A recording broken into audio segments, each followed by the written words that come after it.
Hai, kenalin saya Lucy. Di sini saya akan memberitahu kesalahan ejaan, kalimat efektif, dan paragraf yang salah yang berada di novel After Witche karya El Lulabi. 1. Ejaan. Pada kalimat Netra Jaimin bergulir, itu penggunaan tanda koma di sini tidak diperlukan karena kalimat sudah cukup jelas dan tidak perlu dijeda.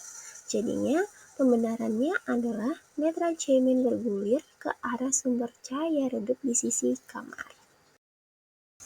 Pada kalimat langsung yang diakhiri titik, seharusnya diganti dengan koma jika diikuti oleh kalimat penjelas, yang menjadi jangan bahas yang sudah lalu.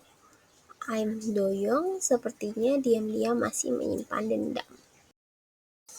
Sebenarnya, kalimat ini sudah menggunakan tanda koma yang benar, tapi masih ada beberapa kalimat lain dalam teks yang tanda baca dalam dialognya terlihat tidak konsisten. Lalu diubah menjadi yang pertama, itu jika diikuti narasi penjelas dengan menggunakan koma, dan yang kedua, jika berakhir dan tidak diikuti narasi penjelas dengan menggunakan titik. 2. Kalimat efektif. Pada kalimat ini sedikit bertele-tele, yang dimana ada kata masa dulu itu terulang dan tidak memberikan informasi tambahan. Kemudian kita benarkan menjadi melihat istrinya sebagai ini, Nam Jae-min teringat masa lalu mereka yang penuh penderitaan. Di kalimat lantas dia belai surai rasa halus sutra itu dengan lembut, itu kurang detail sehingga pembaca sulit membayangkan suasana yang digambarkan. Kemudian dibenarkan menjadi lantas jari-jarinya menyusuri lembut rambut hitam legam istrinya yang berkilau seperti sutra. Kalimat ini terlalu panjang, jadi bisa dipisah menjadi beberapa kalimat yang lebih pendek dan jelas. Dengan pembenarannya yaitu pasalnya dia tidak menyangka bisa disaingi oleh seorang perempuan. Apalagi Im Gyuri berhasil mengalahkan Leo dalam beberapa kompetisi. Lalu pada kalimat ini juga berulang-ulang sehingga dipersingkat atau dibenarkan menjadi Nam Jae-min yakin istrinya tidak akan setuju meninggalkan anaknya. 3. Paragraf.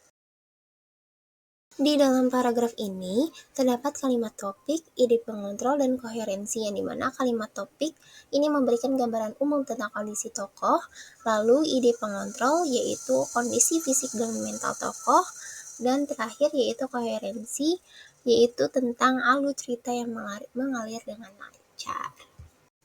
Di dalam paragraf ini juga terdapat kalimat topik, ide pengontrol, dan koherensi yang dimana kalimat topik ini memberikan gambaran utama tentang situasi antara dua karakter. Kemudian di ide pengontrol itu terdapat perasaan canggung dan ketidakpastian antara dua karakter, dan koherensi yaitu mengenai alur cerita yang jelas dan kalimat-kalimat yang saling berkaitan. Terakhir, pada paragraf ini terdapat kalimat topik, ide pengontrol, dan koherensi yang dimana kalimat topik ini memberikan informasi mengenai tokoh karena ayahnya tidak mengalami kejadian yang serius. Kemudian di ide pengontrol ini mengenai perasaan lega dan sedikit tenang yang dirasakan oleh tokoh. Dan kemudian yang terakhir koherensi yaitu mengenai alur cerita dan kalimat-kalimat yang saling berkaitan sehingga pembaca dapat dengan mudah mengikuti perkembangan ceritanya. Terima kasih. Bye-bye.